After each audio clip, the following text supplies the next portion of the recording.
آئیے نومبر 2025 کے پہلے ہفتے کے کچھ اہم عالمی واقعات کا ایک جائزہ لیتے ہیں۔ ہمارے پاس جو معلومات ہیں وہ بین الاقوامی خبروں، رپورٹس اور کچھ تحقیقی مضامین سے لی گئی ہیں۔ موضوعات کافی متنوع ہیں، فن تعمیر سے لے کر پالیسی، کھیل، کاروبار اور یہاں تک کہ قدرتی آفات بھی۔ مقصد یہ ہے کہ ان واقعات کو تھوڑا گہرائی میں سمجھا جائے، ان کا پس منظر دیکھا جائے اور کچھ دلچسپ پہلو سامنے لائے جائیں۔ ہم ہر ملک سے متعلق کچھ بنیادی معلومات جیسے دارالحکومت، کرنسی وغیرہ بھی شامل کریں گے، جو شاید سننے والوں کے لیے کارآمد ہوں۔ بالکل، کیونکہ یہ جو الگ الگ واقعات نظر آتے ہیں نا، اکثر یہ عالمی سطح پر جڑے ہوتے ہیں۔ یہ دیکھنا دلچسپ ہوگا کہ یہ ہفتہ ہمیں دنیا کے بارے میں کیا بتاتا ہے۔ ٹھیک ہے، تو پھر شروع کرتے ہیں اسپین سے، ایک بہت پرانے خواب کی تکمیل کی طرف ایک قدم۔ بارسلونا میں جو مشہور زمانہ ساگرادا فیملیا چرچ ہے، اس کی تعمیر میں ایک اہم سنگ میل عبور ہوا ہے۔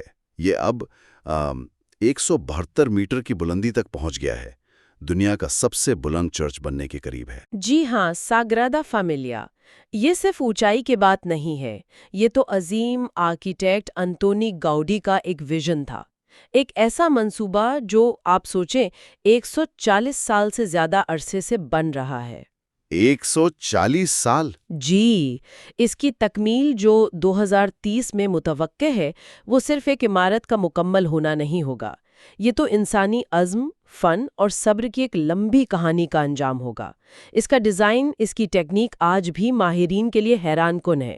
اور ہاں، اسپین کی بات کریں تو دارالحکومت Madrid, currency euro, parliament Cortes Generales اور ان کی انٹیلیجنس ایجنسی CNI کہلاتی ہے۔ واقعی فن تعمیر کا ایک شاہکار۔ اچھا، اب یہاں سے رخ کرتے ہیں ایک بالکل مختلف میدان کی طرف، صحت عامہ۔ اور مالدیو نے ایک ایسا قدم اٹھایا ہے جس نے سب کو چونکا دیا ہے۔ انہوں نے جنریشنل ٹوبیکو بین نافذ کیا ہے، یعنی نسل در نسل تمباکو پر پابندی۔ دنیا کا پہلا ملک بن گیا ہے ایسا کرنے والا۔ جی، یہ بہت بڑی خبر ہے۔ اس کا مطلب یہ ہے کہ 2007 کے بعد جو بھی پیدا ہوا ہے وہ قانونی طور پر تمباکو نہیں خرید سکے گا۔ بالکل، یہاں دلچسپ بات یہ ہے کہ یہ صحت عامہ میں ایک بہت بڑا تجربہ ہے۔ مقصد تو صاف ہے کہ آنے والی نسلوں کو تمباکو نوشی سے بچایا جائے، لیکن اس کے مضمرات بہت گہرے ہیں۔ ایک طرف تو یہ صحت کے لیے انقلابی قدم ہو سکتا ہے، دوسری طرف یہ سوال بھی اٹھتا ہے کہ ریاست فرد کے ذاتی انتخاب میں کہاں تک جا سکتی ہے۔ صحیح، یہ ذاتی آزادی بمقابلہ اجتماعی بھلائی والی بحث ہے۔ جی، اور پھر عملی چیلنجز بھی ہوں گے۔ کیا بلیک مارکیٹ نہیں بنے گی؟ سیاحت پر کیا اثر ہوگا؟ یہ سب دیکھنا ہوگا۔ مالدیو کا دارالحکومت مالیل ہے، کرنسی مالدیپین روپیہ MVR، پارلیمنٹ پیپلز مجلس ہے اور انٹیلیجنس MNDF کا حصہ ہے۔ واقعی اس فیصلے پر دنیا بھر کی نظریں رہیں گی۔ اچھا، اب چلتے ہیں شطرنج کی دنیا میں، جہاں ٹیکنالوجی ایک نیا رنگ بھر رہی ہے۔ ناروے کے جو عالمی چیمپئن ہیں میگنس کارلسن، انہوں نے کلچ چیس 2025 جیت لیا ہے۔ لیکن یہ کوئی عام ٹورنامنٹ نہیں تھا، یہ پہلا باضابطہ اسپورٹس چیس ورلڈ کپ تھا۔ یہ شطرنج کے لیے ایک اہم موڑ ہو سکتا ہے۔ میگنس کارلسن جو پہلے ہی کلاسیکی شطرنج کے بادشاہ ہیں، ان کا اسپورٹس میں جیتنا یہ روایتی کھیل اور ڈیجیٹل دنیا کے ملاپ کو بہت مضبوط کرتا ہے۔ یعنی اب اسپورٹس صرف ویڈیو گیمز تک نہیں رہا؟ بالکل نہیں، اب شطرنج جیسے سنجیدہ ذہنی کھیل بھی اس کا حصہ بن رہے ہیں۔ اس سے نوجوان نسل کی دلچسپی بھی بڑھے گی شطرنج میں۔ ناروے کا ذکر کریں تو دارالحکومت اوزلو، کرنسی نارویئن کرون NOK، پارلیمنٹ اسٹارٹنگ اور انٹیلیجنس ایجنسی NIS ہے۔ لیکن اس بار نوجوانوں پر توجہ ہے۔ بحرین کے دارالحکومت منامہ میں تیسرے ایشیائی یوتھ گیمز 2025 منعقد ہوئے اکتوبر کے آخر میں۔ جی، ایشیائی یوتھ گیمز جیسے ایونٹس نوجوان کھلاڑیوں کے لیے بہت اہم ہوتے ہیں۔ بین الاقوامی سطح پر تجربہ ملتا ہے، اپنی صلاحیتیں دکھانے کا موقع ملتا ہے۔ یہیں سے مستقبل کے اولمپک چیمپئن نکلتے ہیں۔ اور ان کھیلوں میں پاکستان کی کارکردگی بھی اچھی رہی۔ جی ہاں، پاکستان نے والی بال میں سلور میڈل جیتا اور کبڈی میں برونز۔ یہ بہت اچھی بات ہے، یہ دکھاتا ہے کہ ان کھیلوں میں ٹیلنٹ موجود ہے۔ بھارت بھی چھٹے نمبر پر رہا، جو خطے میں کھیلوں کے معیار کو ظاہر کرتا ہے۔ یہ صرف کھیل نہیں ہوتے، ثقافتی تبادلہ بھی ہوتا ہے۔ بالکل، بحرین کا دارالحکومت منامہ، کرنسی بحرینی دینار BHD، پارلیمنٹ نیشنل اسمبلی اور انٹیلیجنس ایجنسی NSA ہے۔ کھیلوں سے اب چلتے ہیں تاریخ اور ثقافت کی طرف۔ مصر میں ایک بہت بڑا منصوبہ مکمل ہوا ہے جس کا انتظار دنیا کئی دہائیوں سے کر رہی تھی۔ قاہرہ کے قریب گیزا کے اہرام کے پاس گرینڈ ایجپشین میوزیم GEM کا باقاعدہ افتتاح ہو گیا ہے۔ اسے دنیا کا سب سے بڑا آثار قدیمہ کا میوزیم کہا جا رہا ہے۔ یہاں یہ واقعی دلچسپ ہو جاتا ہے۔ بالکل، یہ صرف سائز میں بڑا نہیں، اہمیت میں بھی بے مثال ہے۔ کئی دہائیوں کی منصوبہ بندی، تعمیر، اس کا کھلنا مصری تاریخ اور عالمی ورثے کے لیے ایک تاریخی لمحہ ہے۔ 1,00,000 سے زیادہ نوادرات ہیں، لیکن سب سے بڑی بات توتن خامن کا خزانہ؟ جی، توتن خامن کے مقبرے سے ملنے والے تقریباً 5,000 نوادرات پہلی بار سب ایک ساتھ عوام کے سامنے۔ یہ ایسا ہے جیسے 3300 سال پرانی تاریخ زندہ ہو کر سامنے آ گئی ہو۔ زبردست۔ یہ میوزیم نہ صرف مصر کی سیاحت کو بہت فروغ دے گا بلکہ قدیم مصری تہذیب پر تحقیق کے نئے دروازے بھی کھولے گا۔ مصر کا دارالحکومت قاہرہ، کرنسی مصری pound EGP، parliament house of representatives اور انٹیلیجنس ایجنسی GID ہے۔ واقعی تاریخ سے محبت کرنے والوں کے لیے تو یہ ایک خواب سچ ہونے جیسا ہے۔ اچھا، اب برطانیہ سے ایک اور خبر، یہ کھیل اور شاہی اعزازات سے متعلق ہے۔ انگلینڈ کے سابق فٹ بال کپتان ڈیوڈ بیکہم، انہیں کنگ چارلس سوم نے نائٹ ہوڈ کا اعزاز دیا ہے ونڈسر کیسل میں۔ ڈیوڈ بیکہم کو سر کا خطاب ملنا یہ صرف ان کے فٹ بال کیریئر کا اعتراف نہیں ہے، یہ کھیل سے باہر ان کی حیثیت، ان کے فلاحی کام، برطانوی ثقافت پر ان کا اثر، ان سب کو تسلیم کرنا ہے۔ یعنی ایک مکمل شخصیت کا اعتراف۔ جی، ایک طرح سے یہ دکھاتا ہے کہ کھلاڑی ریٹائرمنٹ کے بعد بھی عالمی رول ماڈل رہتے ہیں۔ یہ شاہی اعزازات اور جدید دور کی سیلیبریٹیز کے تعلق کی بھی مثال ہے۔ برطانیہ کی تفصیلات ہم پہلے بتا چکے ہیں، London, pound, parliament, MI6، MI5۔ کھیل کی دنیا میں ایک اور بڑی کامیابی، اس بار خواتین کرکٹ سے۔ جنوبی افریقہ کی سٹار بلے باز ہیں لورا وولوارڈٹ۔ وہ 2025 کے لیے ICC women's one day ranking میں دنیا کی نمبر 1 کھلاڑی بن گئی ہیں۔ حال ہی میں جو ویمنز ورلڈ کپ ہوا اس میں 571 رنز بنائے انہوں نے۔ جی، لورا وولوارڈٹ کا نمبر 1 بننا خواتین کرکٹ کے بڑھتے ہوئے معیار کی علامت ہے اور جنوبی افریقہ کی ٹیم کی مضبوطی کو بھی ظاہر کرتا ہے۔ ورلڈ کپ جیسے بڑے ٹورنامنٹ میں ایسی کارکردگی یہ بتاتی ہے کہ خواتین کرکٹرز اب کھیل پر کتنا چھا رہی ہیں۔ نوجوان لڑکیوں کے لیے یقیناً ایک تحریک ہوگی۔ بالکل۔ جنوبی افریقہ کے 3 دارالحکومت ہیں، پریٹوریا انتظامی، کیپ ٹاؤن قانونی اور بلومفنٹین عدالتی۔ کرنسی جنوبی افریقی رینڈ ZAR، parliament of South Africa اور انٹیلیجنس ایجنسی SSA ہے۔ کھیلوں اور ثقافت کی ان اچھی خبروں کے بعد اب کچھ سنجیدہ اور تشویشناک واقعات کا رخ کرنا ہوگا۔ قدرتی آفات۔ کیریبین میں سمندری طوفان میلیسا نے جمیکا اور کیوبا میں کافی تباہی مچائی ہے۔ اطلاعات ہیں کہ نقصان شدید ہے اور عالمی امدادی کوششیں بھی شروع ہو گئی ہیں۔ اگر ہم اسے بڑی تصویر سے جوڑیں تو میلیسا طوفان ایک اور یاد دہانی ہے، تکلیف دہ یاد دہانی کہ موسمیاتی تبدیلیاں کس طرح شدید موسمی واقعات میں اضافہ کر رہی ہیں، خاص طور پر جزیروں والے ممالک کے لیے۔ جی ہاں، جو سطح سمندر بلند ہونے اور طاقتور طوفانوں کے براہ راست نشانے پر ہیں۔ یہ واقعات صرف انفراسٹرکچر نہیں، پوری معیشت کو ہلا دیتے ہیں۔ ایسے میں عالمی یکجہتی اور بروقت مدد بہت ضروری ہو جاتی ہے۔ جمیکا کا دارالحکومت Kingston, currency Jamaican dollar JMD، parliament اور ملٹری انٹیلیجنس یونٹ JDF ہے، اور کیوبا کا دارالحکومت Havana, currency Cuban peso CUP، national assembly of people's power اور انٹیلیجنس DI ہے۔ اور بدقسمتی سے یہ سلسلہ صرف کریبین تک نہیں رہا۔ بحر الکاہل میں بھی ایک ملک طوفان کی زد میں آیا۔ فلپائن کو ایک اور شدید طوفان کلمیگی کا سامنا کرنا پڑا۔ شدت اتنی تھی کہ ملک بھر میں ایمرجنسی نافذ کرنی پڑی۔ فلپائن کا جغرافیائی محل وقوع ہی ایسا ہے کہ وہ قدرتی آفات، خاص طور پر طوفانوں کے لیے بہت غیر محفوظ ہے۔ کلمیگی جیسے شدید طوفانوں کا بار بار آنا، ان کی شدت میں اضافہ، جسے بہت سے ماہرین موسمیاتی تبدیلی سے جوڑتے ہیں، یہ ان ممالک کے لیے تیاری، موافقت اور پھر تعمیر نو کے بہت بڑے چیلنجز پیدا کرتا ہے۔ یعنی عالمی سطح پر موسمیاتی تبدیلیوں سے نپٹنے کی ضرورت اور بھی بڑھ جاتی ہے۔ بالکل۔ فلپائن کا دارالحکومت منیلا، کرنسی فلپائنی passive PHP، parliament Congress of Philippines اور انٹیلیجنس ایجنسی نکا ہے۔ تو ان سب کا کیا مطلب ہے؟ نومبر 2025 کا یہ پہلا ہفتہ دنیا کی پیچیدگی اور تنوع کا ایک بھرپور عکس دکھاتا ہے۔ ایک طرف اسپین میں صدیوں پرانی تعمیر مکمل ہو رہی ہے، تو دوسری طرف مالدیپ مستقبل کی صحت کے لیے ایک جرت مندانہ قدم اٹھا رہا ہے۔ کھیلوں میں نئی تاریخ بن رہی ہے، مصر میں قدیم تاریخ کے نئے باب کھل رہے ہیں، لیکن ساتھ ہی جمیکا، کیوبا، فلپائن میں فطرت کی طاقت ہمیں اپنی کمزوری کا احساس دلا رہی ہے۔ بالکل۔ یہ ہفتہ ہمیں انسانی عزائم اور فطرت کی حقیقتوں کے درمیان ایک تضاد بھی دکھاتا ہے۔ جہاں ہم گرینڈ ایجپشن میوزیم جیسی یادگاریں بنا کر تاریخ محفوظ کر رہے ہیں، وہیں شدید طوفان ہمیں یاد دلا رہے ہیں کہ ہمارا مستقبل کتنا غیر یقینی ہو سکتا ہے۔ مالدیپ کا فیصلہ ایک نسل کو بدلنے کی کوشش ہے۔ جبکہ دوسری جگہوں پر لوگ قدرتی آفات سے لڑ رہے ہیں، یہ سب مل کر ایک اہم سوال پیدا کرتے ہیں کہ یہ انفرادی واقعات، چاہے مثبت ہوں یا منفی، اجتماعی طور پر ہمیں کس مستقبل کی طرف لے جا رہے ہیں، اور کیا ہم ان تبدیلیوں کے لیے واقعی تیار ہیں؟ واقعی یہ غور طلب نکتہ ہے۔ امید ہے کہ ان عالمی واقعات کا یہ جائزہ معلومات افزا رہا ہوگا۔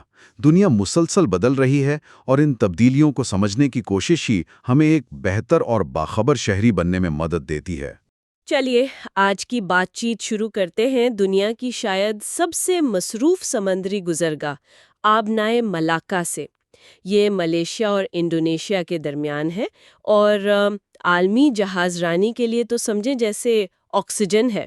بالکل، یہ صرف ایک راستہ نہیں، یہ تو پوری عالمی سپلائی چین، سیکیورٹی، معیشت، سب کا ایک مرکز ہے۔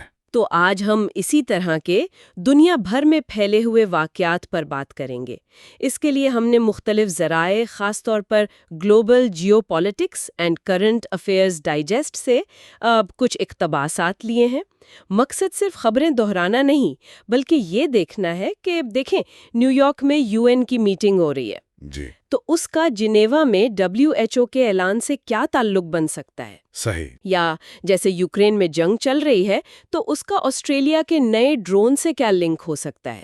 ہم کوشش کریں گے کہ ان بکھری ہوئی معلومات کے درمیان جو وہ چھپے ہوئے رابطے ہیں نا، ان کو سمجھیں۔ جی، یہ ایک دلچسپ کوشش ہوگی۔ اکثر یہ الگ الگ نظر آنے والے واقعات اصل میں ایک بڑے عالمی پزل کے ٹکڑے ہوتے ہیں۔ ان کو جوڑ کر دیکھنے سے ہی پوری تصویر واضح ہوتی ہے۔ تو آج ہم یہی کریں گے، معلومات کو یکجا کر کے ان کے اسباب اور نتائج پر غور کریں گے۔ ٹھیک ہے، تو شروع کرتے ہیں بین الاقوامی اداروں سے۔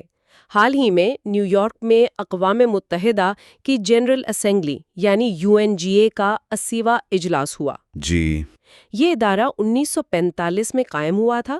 بتایا گیا ہے کہ اس بار عالمی امن، معاشی بحالی، موسمیاتی تبدیلی یہ مرکزی موضوعات تھے۔ یہ تو وہ بڑی بڑی ہیڈ لائنز ہیں جو تقریباً ہر سال ہی سننے کو ملتی ہیں، ہے نا؟ اس بار کوئی خاص بات تھی؟ دیکھیں، UNGA کے اجلاس ہمیشہ اہم ہوتے ہیں، کیونکہ یہ وہ پلیٹ فارم ہے جہاں دنیا بھر کے لیڈرز آتے ہیں۔ اس سال بھی یہ بنیادی مسائل زیر بحث آئے، لیکن جو چیز ان اجلاسوں کو اہم بناتی ہے وہ صرف ہیڈ لائنز نہیں ہوتی۔ اصل چیز ہے پردے کے پیچھے ہونے والے مذاکرات۔ ڈپلومیٹس کے درمیان کیا بات چیت ہوئی، کہاں اتفاق ہوا، کہاں اختلاف۔ اچھا۔ مثال کے طور پر معاشی بحالی پر بات ہوئی تو کس ملک نے کیا تجویز دی، یا کلائمیٹ ایکشن پر کن پر نئی ذمہ داریاں ڈالی گئیں۔ یہ اصل گہرائی ہے جس کے اشارے ملتے ہیں۔ سمجھ گئی۔ اچھا، عالمی اداروں کی بات چلی ہے تو ورلڈ ہیلتھ آرگنائزیشن WHO کا بھی ذکر کرتے ہیں۔ خبر یہ ہے کہ WHO نے MPOX، جسے پہلے منکی پاکس کہتے تھے، اسے اب گلوبل ہیلتھ ایمرجنسی قرار نہیں دیا ہے۔ جی، WHO جو 7 اپریل 1948 کو بنی تھی، ہیڈ کوارٹر جنیوا، سوئٹزرلینڈ میں ہے۔ اس کے بھی 193 ارکان ہیں۔ یہ MPOX والی خبر مطلب سننے میں تو عام سی لگتی ہے، اس کے پیچھے کیا ہے؟ یہ صرف ایک ٹیکنیکل کلاسیفیکیشن کی تبدیلی نہیں ہے۔ اس کا مطلب ہے کہ MPOX اب ویسا خوفناک عالمی خطرہ نہیں سمجھا جا رہا، کم از کم ایمرجنسی سطح کا نہیں۔ اچھا۔ تو اس سے عالمی صحت کے جو وسائل ہیں وہ شاید دوسری فوری ضرورتوں پر، جیسے اگلی کسی ممکنہ وبا کی تیاری یا دوسری بیماریوں پر زیادہ توجہ دے سکیں گے۔ ٹھیک۔ لیکن WHO نے یہ بھی واضح کیا ہے کہ نگرانی اور احتیاط اب بھی ضروری ہے۔ خطرہ مکمل طور پر ختم نہیں ہوا۔ یہ اصل میں عالمی ہیلتھ گورننس کا ایک ٹیسٹ کیس تھا کہ دنیا ایسی ایمرجنسیز سے کیسے نبٹتی ہے۔ یہ واقعی ایک اہم نقطہ ہے کہ وسائل کہاں لگائے جائیں۔ اچھا، اب ذرا یورپ کی طرف چلتے ہیں۔ UK میں سیاسی تبدیلی آئی ہے اور اینجلا رینر نئی نائب وزیر اعظم۔ جی، لیبر پارٹی۔ UK جس کا دارالحکومت London, currency pound Sterling, parliament of the United kingdom کہلاتی ہے، اور انٹیلیجنس ایجنسی MI6۔ کیا اس تبدیلی کے کوئی فوری بین الاقوامی اثرات نظر آ رہے ہیں؟ فوری اثرات شاید اتنے واضح نہ ہوں، لیکن حکومت کی تبدیلی ہمیشہ پالیسی میں ممکنہ تبدیلیوں کا اشارہ دیتی ہے، خاص طور پر خارجہ پالیسی اور بین الاقوامی تعلقات میں۔ بریکسٹ کے بعد سے UK اپنا عالمی کردار ریڈیفائن کرنے کی کوشش کر رہا ہے۔ جی، تو نئی حکومت کی ترجیحات کیا ہوں گی؟ مثلاً یورپ کے ساتھ تعلقات، یوکرین کی حمایت یا چین کے حوالے سے پالیسی؟ یہ آنے والے وقت میں واضح ہوگا۔ یہ تبدیلی ان بین الاقوامی معاہدوں پر بھی اثر ڈال سکتی ہے جن کا ہم آگے ذکر کریں گے، جیسے اسرائیل کے ساتھ سرمایہ کاری کا معاہدہ۔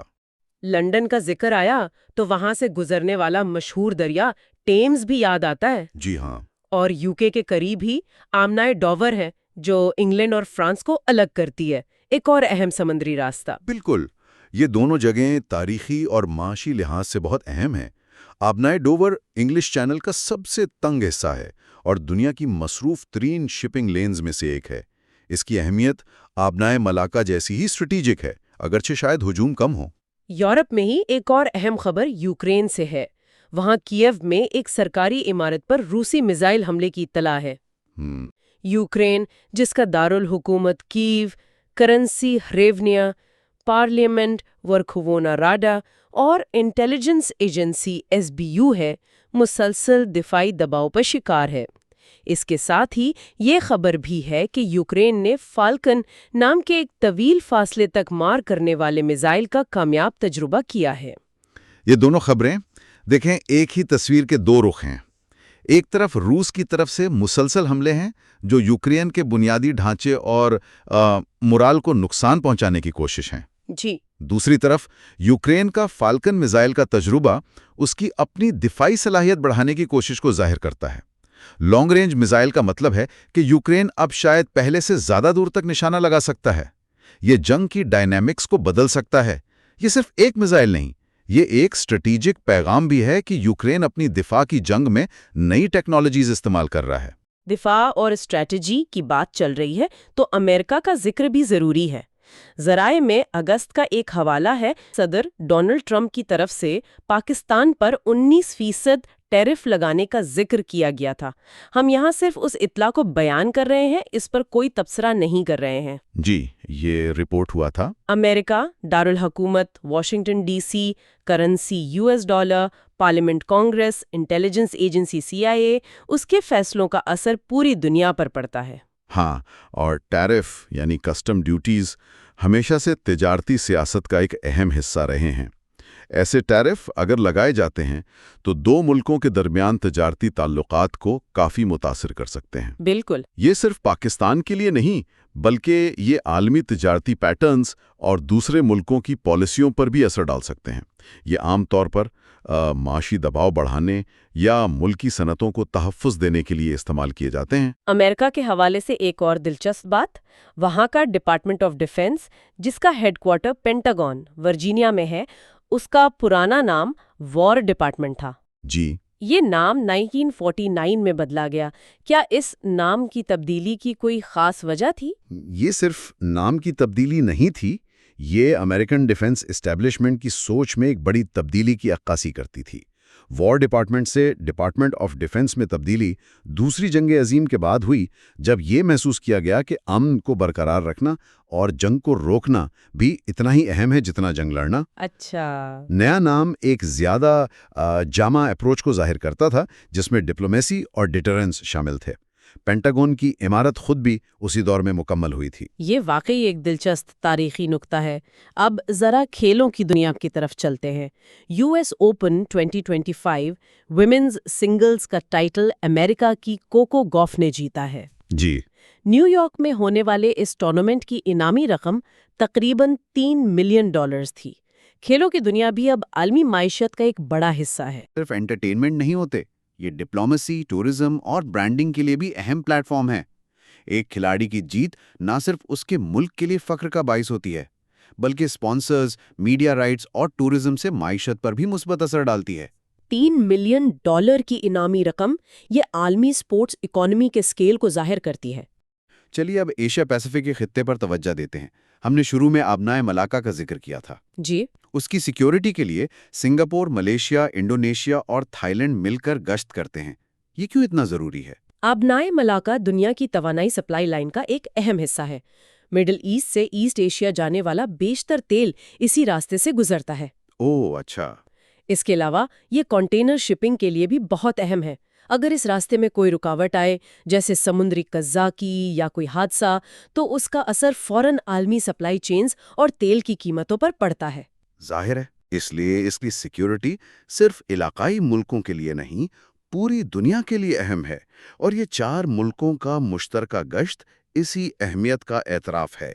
یہ بین الاقوامی تعاون کی ایک اچھی مثال ہے۔ کرنسی کینا ہے، PGK، یہ پیسیفک میں ایک اہم ملک ہے۔ ہاں، اور پاپوا نیو گنی اپنے قدرتی وسائل اور اسٹریٹجک لوکیشن کی وجہ سے اہم ہے۔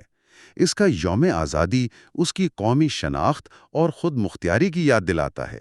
ایسے ایونٹس علاقائی استحکام اور شناخت کے لیے اہم ہوتے ہیں۔ ساؤتھ ایشیا میں بھوٹان اور بنگلہ دیش کے درمیان توانائی، خاص طور پر ہائیڈرو پاور میں تعاون کا ایک نیا معاہدہ ہوا ہے۔ جی، بھوٹان دارالحکومت تھمپو، کرنسی نگلٹرم BTN، اپنے ہائیڈرو پاور پوٹینشل کے لیے جانا جاتا ہے، جبکہ بنگلہ دیش دارالحکومت ڈھاکہ، کرنسی ٹکا BDT کو توانائی کی ضرورت ہے۔ یہ معاہدہ علاقائی توانائی تعاون کی بہترین مثال ہے۔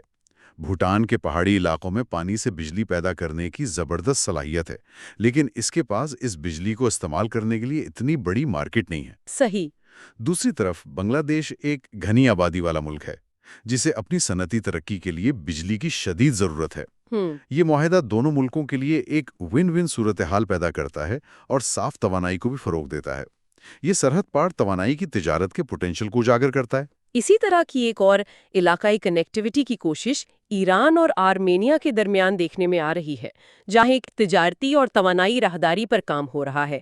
ایران دارالحکومت تہران، کرنسی ریال IRR، اور آرمینیا دارالحکومت یریوان، کرنسی ڈرام AMD کے درمیان یہ راہداری ان ملکوں کو معاشی طور پر قریب لا سکتی ہے۔ بالکل، یہ راہداری نہ صرف ان 2 ملکوں کے لیے اہم ہے، بلکہ یہ وسیع تر علاقائی رابطے کے لیے بھی پوٹینشل رکھتی ہے، خاص طور پر جب ہم دیکھتے ہیں کہ جیو پولیٹیکل تناؤ کی وجہ سے کئی پرانے تجارتی راستے متاثر ہوئے ہیں۔ جی، ایسے کوریڈورز ملکوں کو متبادل راستے فراہم کرتے ہیں اور ان کی معاشی خود مختاری بڑھانے میں مدد دے سکتے ہیں۔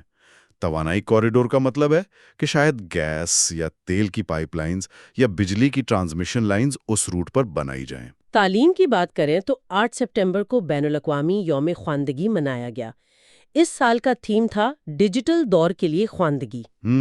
پاکستان کے حوالے سے 2025 کا تخمینہ بتاتا ہے کہ شرح خواندگی 60 سے 61% کے درمیان ہے، اور عالمی درجہ بندی میں پاکستان تقریباً 150ویں نمبر پر ہے۔ ڈیجیٹل دور میں تو خواندگی کی اہمیت اور بڑھ گئی ہے نا؟ بہت زیادہ۔ اب خواندگی صرف پڑھنا لکھنا نہیں رہی، ڈیجیٹل لٹریسی یعنی ٹیکنالوجی کو سمجھنا اور استعمال کرنا روزمرہ زندگی اور ملکی ترقی کے لیے لازمی ہو گیا ہے۔ پاکستان کی شرح اور درجہ بندی ظاہر کرتے ہیں کہ اس شعبے میں ابھی بہت کام کرنا باقی ہے۔ ڈیجیٹل ڈیوائیڈ یعنی ٹیکنالوجی تک رسائی میں فرق کو کم کرنا ایک بڑا چیلنج ہے۔ اسی لیے اقوام متحدہ کے ڈیجیٹل انکلوژن پروگرام، جن کا ذکر ہم آگے کریں گے، اتنے اہم ہیں۔ پر واپس آتے ہیں۔ آسٹریلیا نے گھوسٹ شارک نام کا ایک ایڈوانس زیر آب دفاعی ڈرون متعارف کرایا ہے۔ جی، گھوسٹ شارک؟ اس کا مقصد سمندری نگرانی یعنی میریٹائم سرویلنس کو بہتر بنانا ہے۔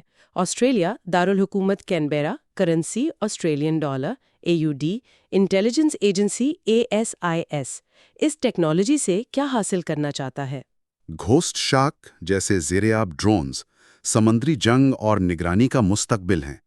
یہ خاموشی سے دشمن کی آبدوزوں کا پتہ لگا سکتے ہیں، سمندری تحفظ کے لیے ڈیٹا اکٹھا کر سکتے ہیں یا زیر آب انفراسٹرکچر کی نگرانی کر سکتے ہیں۔ اچھا، آسٹریلیا جو کہ ایک بڑا جزیرہ ہے اور جس کے سمندری وسائل بہت وسیع ہیں، اس ٹیکنالوجی میں سرمایہ کاری کر کے اپنی میری ٹائم سیکیورٹی کو مضبوط کر رہا ہے۔ یہ علاقائی طاقت کے توازن پر بھی اثر ڈال سکتا ہے، خاص طور پر انڈو پیسیفک خطے میں بڑھتی ہوئی اسٹریٹجک مسابقت کے تناظر میں۔ یہ یوکرین کے فیلکن میزائل کی طرح دفاعی ٹیکنالوجی میں خود کفالت کی طرف بھی ایک قدم ہے۔ اب مڈل ایسٹ اور افریقہ کی طرف دیکھتے ہیں۔ حال ہی میں بحیرہ احمر یعنی ریڈ سی میں ایک زیر سمندر انٹرنیٹ کیبل میں خرابی آئی۔ جی ہاں، یہ بڑی خبر تھی۔ اس کی وجہ سے سعودی عرب، UAE، مصر اور پاکستان سمیت کئی ملکوں میں انٹرنیٹ سروس متاثر ہوئی۔ یہ واقعہ ہماری ڈیجیٹل دنیا کی کمزوری کو واضح کرتا ہے۔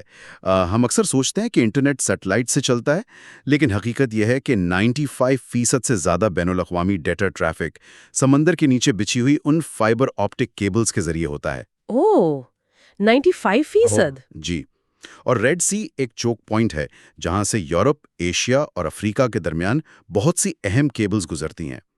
ایک کیبل میں خرابی سے اتنے ملکوں کا متاثر ہونا ظاہر کرتا ہے کہ یہ انفراسٹرکچر کتنا نازک اور کتنا اہم ہے۔